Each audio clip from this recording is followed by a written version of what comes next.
दो लड़कों में द्वंद्व। आप मेरे पीछे तस्वीर देख रहे हैं, सपा प्रमुख अखिलेश यादव हैं और यहां पर राहुल गांधी, और नीचे जो है आग धधक रहा है।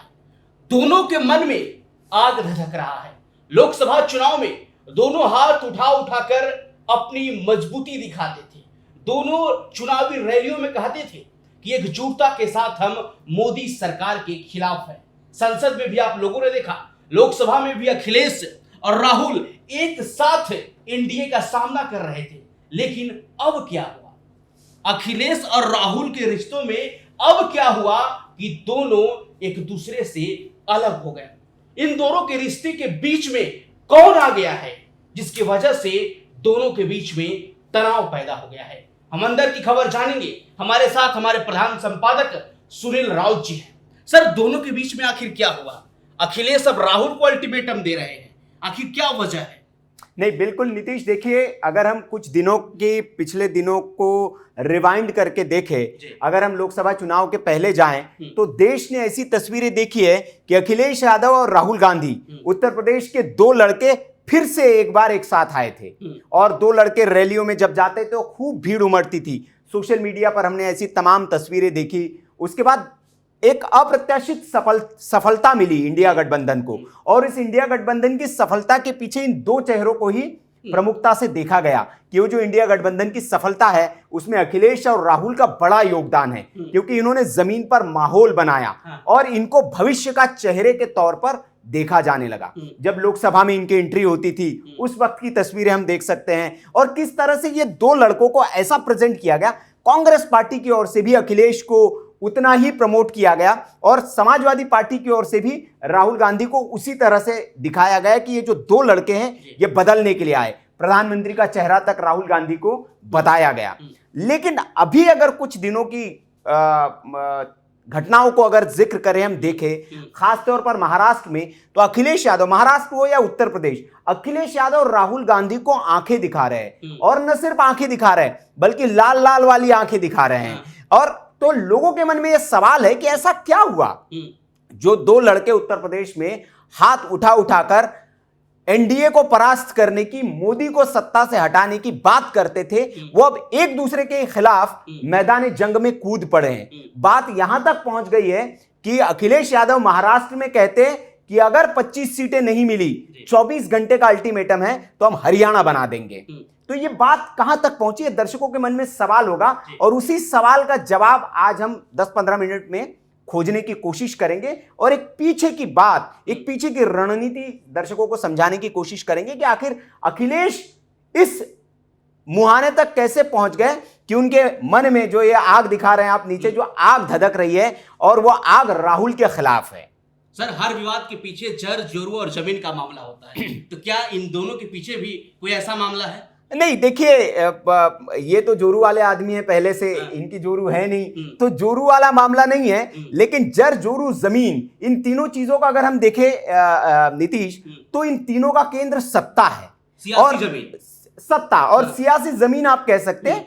जमीन है इस लड़ाई में, लेकिन इस जमीन वो वाली जमीन नहीं है, इसमें सियासी जमीन, सही कह रहे हैं आप। तो जो सत्ता की लड़ाई है, असल में सत्ता पर हर कोई सत्ता पर काबिज रहना चाहता है, सत्ता के केंद्र में रहना चाहता है, और अखिलेश यादव जो है अपनी उस जमीन को दरकते हुए देख रहे हैं, और उस जमीन को दरकने के डर से अखिलेश यादव को यह समझ में आ रहा है कि राहुल गांधी को जिस तरह से वे प्रमोट कर रहे हैं, या राहुल गांधी जिस तरह से अखिलेश यादव के कंधे पर सवार होकर बड़े बन रहे उत्तर प्रदेश में, वो अखिलेश के लिए खतरनाक है।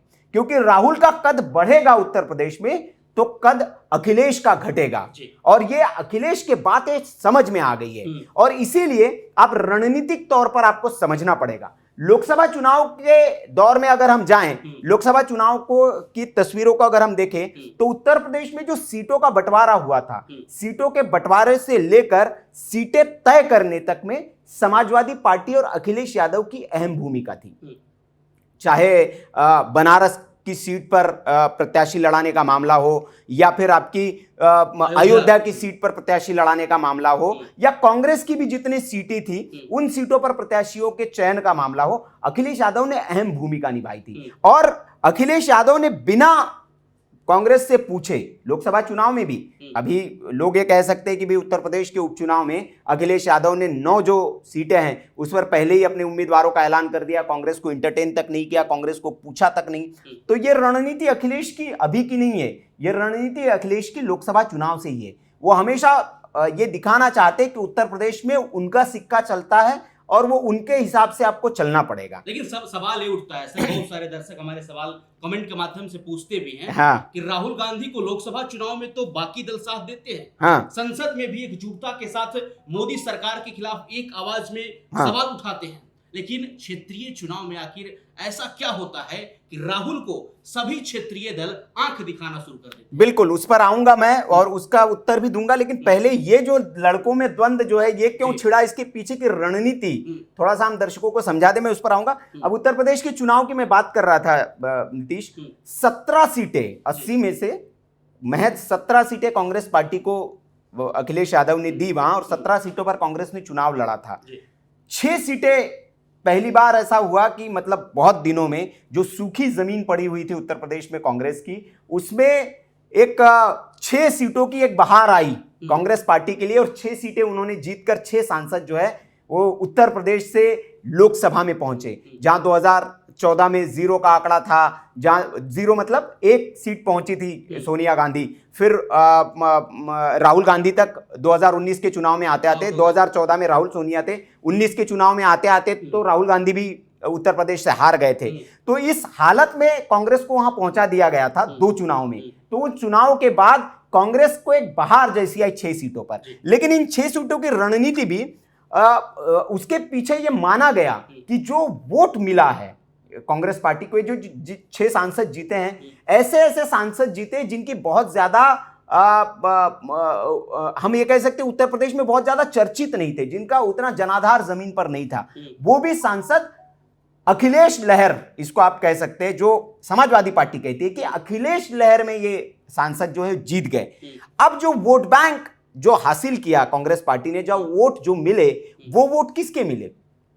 अभी तो कांग्रेस पार्टी का जनाधार नहीं है उत्तर प्रदेश में, यही कहा जाता है कि उत्तर प्रदेश से कांग्रेस पार्टी साफ है, और वहां अगर अखिलेश यादव के साथ रहकर 6 सीटें कांग्रेस पार्टी जीत जाती है तो उसका सारा का सारा वोट बैंक, अखिलेश और समाजवादी पार्टी का कैलकुलेशन यह है कि सारा का सारा वोट बैंक जो है उस समाजवादी पार्टी का। तो फिर हरियाणा में कांग्रेस पार्टी अखिलेश को क्यों तवज्जो नहीं दी? यही आप फिर यही वो सत्ता वाली बात आ जाती है, क्योंकि कांग्रेस पार्टी के जो लोकल नेतृत्व है, क्षेत्रीय नेतृत्व है, उसको ये लगता है कि हरियाणा में अखिलेश की जमीन नहीं है और कांग्रेस पार्टी वहां सक्षम है, मजबूत है, अकेले दम पर चुनाव लड़ सकती है। यही बात मध्य प्रदेश में थी। मध्य प्रदेश में जब अखिलेश गए कमलनाथ के पास सीटें मांगने के लिए, तो मध्य प्रदेश में अखिलेश यादव को कमलनाथ ने यहां तक कह दिया कि अखिलेश वखिलेश कौन है भाई जिसको सीटें हम दे दे।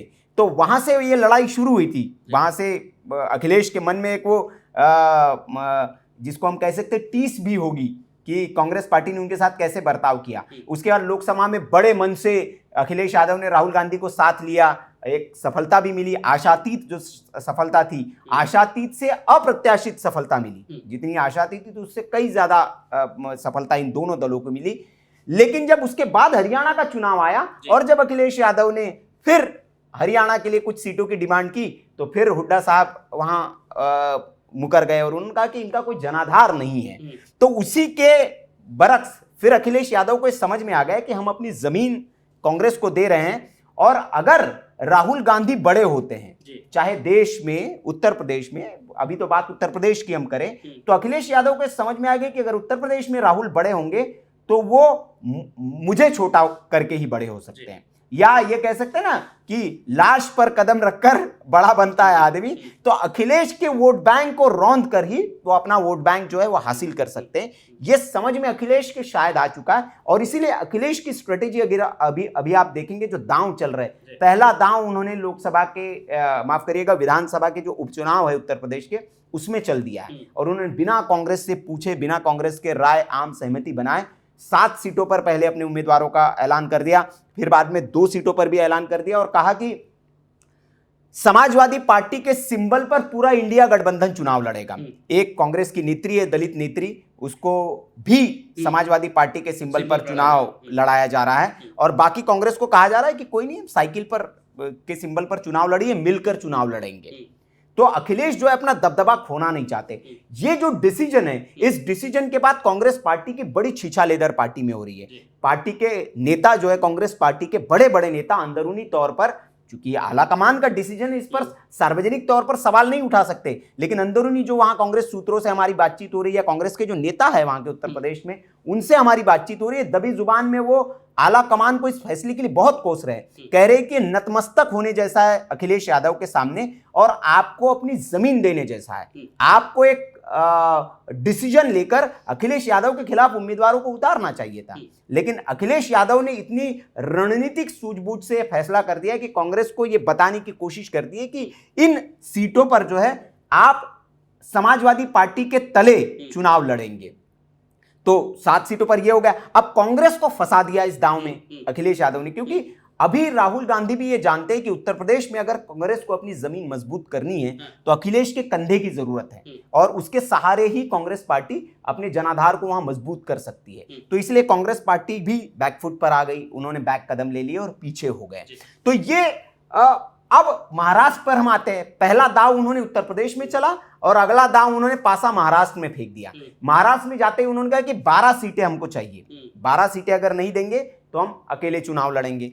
5 सीटों पर उम्मीदवारों का ऐलान भी कर दिया बिना कांग्रेस पार्टी से पूछे, और ऐसी सीटें जो सारी मुस्लिम बहुल सीटें, मुंबई रीजन में जो सीटें आती है, मालेगांव की सीट हो, भिवंडी की सीट हो, भिवंडी की पूर्व पश्चिम दोनों सीटें हैं, मानेगांव खुर्द की सीट है, तो इन सारी सीटों पर अपने उम्मीदवारों का उन्होंने पहले ही ऐलान कर दिया। और अब जो टसल चल रहा है, 5 सीटों का टसल नहीं है, 5 सीटें वो तो छोड़ ही दिया है गठबंधन के लिए कुछ सीटें, लेकिन असल जो टसल है वो टसल ये कह रहे कि यही 5 चाहिए जिस पर हमने उम्मीदवारों का ऐलान कर दिया है। और आज शाम तक अगर उन 5 सीटों पर सहमति नहीं मिलती है तो 25 सीटों पर वो उन्होंने कहा उम्मीदवार। और अबू आजमी से पूछा भी किया कि क्या ये आप कह रहे हैं या ये अखिलेश यादव कह रहे हैं, तो उन्होंने कहा ये अखिलेश यादव ही कह रहे हैं, ये समझिए, क्योंकि अखिलेश यादव ने राज्य का प्रभार जो है मेरे पास दिया और मुझे ही तय करना है कि राज्य में कौन लड़ेगा, किस सीट पर लड़ेगा, कितनी सीटों पर लड़ेंगे। तो ये ऐसा नहीं है कि कल चल के आप मुकर जाए और कह दे कि ये तो अखिलेश यादव का फैसला नहीं था, अबू आजमी का फैसला था। दूसरा, अखिलेश ने जो ऐलान किया, ये कांग्रेस पार्टी की ओर से ऐलान नहीं हुआ। ये भी मजेदार बात है देखने वाली कि अखिलेश ने ट्विटर एक्स पर जो ऐलान किया कि भाई इंडिया अलायंस जो है वो मिलकर उत्तर प्रदेश उपचुनाव में हम चुनाव लड़ेंगे और ये समाजवादी पार्टी के सिंबल पर चुनाव लड़ेंगे। और उसमें उनकी भाषा बड़ी सुमधुर है, ऐसा नहीं कि किसी को डांटने फटकारने कोसने वाली भाषा, बहुत सुमधुर तरीके से, क्योंकि अखिलेश यादव इसी तरह की राजनीति के लिए जाने जाते हैं। और वो अब राहुल गांधी को उन्हें पता है कि कैसे ठिकाने लगाना है उत्तर प्रदेश में, और उसी राह पर वो चल पड़े हैं। हमने इसके पहले भी विश्लेषण में आपको बताया है नीतीश कि आने वाले दिनों में हम देख सकते हैं कि जो उत्तर प्रदेश का जो चुनाव होगा उस चुनाव में शायद ही फिर उत्तर प्रदेश के लड़कों की जोड़ी देखने को मिले, क्योंकि फिर अगर ये जोड़ी साथ में आती है तो अखिलेश की जमीन कमजोर होगी और कांग्रेस पार्टी की जमीन उत्तर प्रदेश में मजबूत होगी, राहुल का जनाधार बढ़ेगा, अखिलेश का जनाधार घटकर। तो इसीलिए अखिलेश यादव को यह समझ में आ गया है और ये सारी जो चीजें हैं अखिलेश यादव अब इस ट्रैक पर आ गए हैं कि इस जमीन को हमें अभी यहीं स्टॉप करना पड़ेगा, रोकना पड़ेगा। वो एक तरह से कांग्रेस को डिनाई नहीं करेंगे, लेकिन अपनी शर्तों पर कांग्रेस को लाएंगे। आने वाले समय में सर शीतकालीन सत्र भी है, क्या संसद में भी दोनों के रिश्तों में खटास देखने को मिलेगा? क्योंकि आपने देखा कि इससे पहले जो सत्र हुआ मानसून सत्र, उसमें अवधेश प्रसाद को फ्रंट सीट पर बैठाया गया। राहुल गांधी के बगल में कहीं ना कहीं अवधेश प्रसाद बैठे हुए दिखते थे, फ्रंट सीट पर अखिलेश यादव बैठे हुए दिखते थे। और अखिलेश यादव एक बड़ी, मतलब कि कांग्रेस के बाद कहे जाए तो बड़ा दल है लोकसभा में, दूसरा सबसे बड़ा दल है। सबसे बड़ा दल है। तो क्या रिश्तों में खटास देखने को मिलेगा संसद भवन में? नहीं, संसद भवन मैं क्या कह रहा हूं, रिश्तों में आपको इनके खटास ऐसे डायरेक्टली देखने को नहीं मिलेगा, लेकिन जो एक्शंस होंगे, जो राजनीतिक, जैसे आप बिसात पर जो चालें चली जाएंगी, उन चालों में अखिलेश यादव डोमिनेट करते हुए नजर आएंगे राहुल गांधी को हर फैसले में। और ये बताने और जताने की कोशिश रहेगी राहुल गांधी को कि आप उत्तर प्रदेश में छोटे भाई की भूमिका में आप क्षेत्रीय दल की भूमिका है, मैं राष्ट्रीय दल की भूमिका में हूं, ये हमेशा बताने की कोशिश रहेंगी। अब कांग्रेस के पास ये चॉइस है, कांग्रेस के पास ये विकल्प है कि वो क्या ऐसी राजनीति करना चाहते हैं जो दबकर रहे, जो एक क्षेत्रीय दल के नीचे उसकी छत्र छाया में राजनीति करे, या उत्तर प्रदेश में अपने आप को फैलाने के लिए जो उसकी खोई हुई जमीन है, जो उसका खोया हुआ वोट बैंक है, दलित वोट बैंक और आदिवासी वोट बैंक। आदिवासी उत्तर प्रदेश में उतनी तादाद में नहीं है, लेकिन मैं बाकी राज्यों की बात कर रहा हूं। दलित वोट बैंक और आदिवासी वोट बैंक पर कांग्रेस का पेटेंट हुआ करता था एक दौर में। ये जो वोट बैंक था ये कांग्रेस का वोट बैंक हुआ करता, लेकिन धीरे धीरे धीरे सारा वोट बैंक कांग्रेस से छिटक गया। और आज के दौर में अगर हम देखें, लोकसभा चुनाव की बात करें, तो अखिलेश यादव ने एक नारा दिया पीडीए, जिसमें पिछड़े दलित और अल्पसंख्यकों की बात करते हैं, वो अल्पसंख्यक। अगर इस वोट बैंक की अगर हम बात करें तो अल्पसंख्यक भी वोट बैंक कभी कांग्रेस पार्टी का रहा है, और पिछड़े के पर भी दावा, पिछड़े और आदि दलितों पर यह दावा कांग्रेस पार्टी करती थी। उसी वोट बैंक पर दावा अखिलेश यादव कर रहा है। अखिलेश की रणनीति वही है जो एक वक्त में कांग्रेस पार्टी की होती थी। तो इसीलिए अगर ये कांग्रेस को वहां वॉकओवर देते हैं तो जो वोट बैंक अखिलेश ने अपना बनाया है, पीडीए वाला, जो एमवाई समीकरण, पहले पीडीए तो इस चुनाव में उन्होंने दिया, लेकिन इससे पहले कांग्रेस से ये अखिलेश यादव का जो वोट बैंक बना, ये कैसे बना है? मुलायम सिंह यादव ने जो वोट बैंक बनाया था, अपनी सत्ता वहां हासिल की, कैसे की? कांग्रेस के वोट बैंक को ही हड़प कर। कांग्रेस के अगेंस्ट ही इन्होंने नारा दिया था एमवाई, मुस्लिम और यादव। और अखिलेश यादव कहते हैं महिला और यूथ।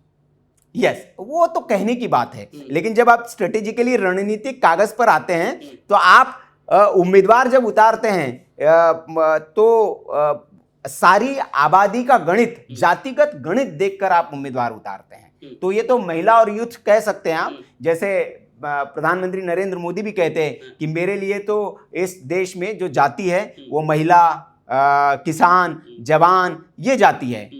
तो जाति तो जाति है, लेकिन भारतीय जनता पार्टी भी जब पॉलिटिकल स्ट्रेटेजी बनाती है तो जातिगत समीकरणों को साधती है। तो ये बात एक कहने की है, लेकिन ये बात जो है अभी जो हम कह रहे हैं कि क्यों अखिलेश आंख दिखा रहे हैं राहुल गांधी को, तो शायद दर्शकों को समझ में आ गया होगा कि अखिलेश यादव राहुल को आंख क्यों दिखा रहे हैं। क्योंकि अखिलेश को यह डर सता रहा है कि जो वोट बैंक कांग्रेस के से हथियाकर एक समाजवादी पार्टी ने बनाया है, जो एक हनक बनाई है, उसमें राहुल गांधी को अगर ये कंधा देते हैं तो उसी कंधे पर सवार होकर अखिलेश को छोटा कर राहुल बड़े बन सकते हैं उत्तर प्रदेश में। फिर वो वोट बैंक जो खिसक सकता है, क्योंकि भारतीय जनता पार्टी के वोट बैंक में सेंध नहीं लगाएंगे आप सेंध लगाकर जो वोट बैंक अपना बनाएंगे, या अपनी जो खोई हुई जमीन है, जिस जमीन को अखिलेश यादव ने बनाया है वो जमीन कांग्रेस से हथियाई हुई जमीन ही है। तो फिर अगर कांग्रेस को मौका देते हैं, आप वॉकओवर देते हैं, तो आपकी जमीन ही छीनेगी, आपके पैर के नीचे से ही जमीन खिसकेगी। यह समझ में अखिलेश यादव को आ गया है, और इसीलिए अखिलेश यादव अब उस मुद्रा में आ गए, उस टोन में आ गए, और उसी हिसाब से अब आगे उत्तर प्रदेश की लड़ाई आपको देखने को मिलेगी। तो हम अपने दर्शकों को सिलसिलेवार तरीके से बताएं कि आखिर ऐसी क्या नौबत आन पड़ी कि लोकसभा चुनाव में एक साथ लड़ने वाले यूपी के दो लड़के अब विधानसभा चुनाव में एक दूसरे को आंखें दिखा रहे हैं। इस विश्लेषण पर आपकी क्या राय है, कमेंट करके जरूर बताइएगा। और महाराष्ट्र और झारखंड विधानसभा चुनाव को लेकर आपकी सियासी समझ क्या बता रही है, कमेंट बॉक्स खुला है, राय जरूर दे। बाकी देश के तमाम खबरों के लिए आप बने रहिए हमारे साथ। धन्यवाद, नमस्कार।